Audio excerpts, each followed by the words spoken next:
If I can just quickly, because we are out of time now, Velina, you recently in Cape Town said that India is a leader of the global South. But where does Advocate.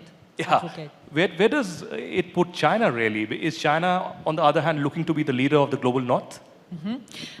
Yes, what we are going to witness is a kind of a geoeconomic competition between China and India, and to some extent also Russia, because Russia has still the Soviet networks in many of these countries, in Latin America, in Africa, in Asia. And if you operate with my scenario, which is, as I said, Cold War 2.0, with a lot of hotspots as we speak, the number of military conflicts and war is the highest since the end of the Cold War, right?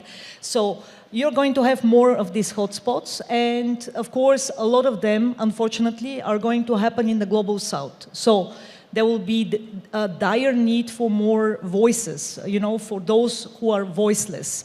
And here, India is going to present its own narrative. As it was already outlined, it's going to be a narrative of a new power that doesn't have a colonial past. Of course, Russia's narrative is to create actually an anti-imperial, anti-American, anti-colonial narrative, and it has successfully worked in the past, and I argue it will once again successfully work in the future. And China has a geoeconomic competition there. It is about the BRI.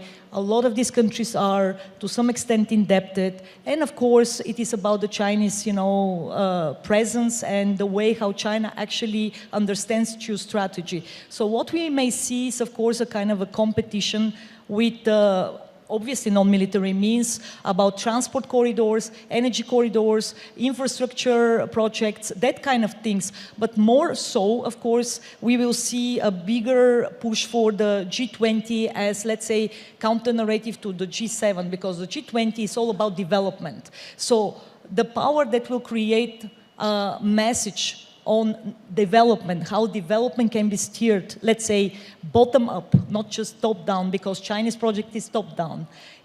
This is going to be the most successful formula in my case.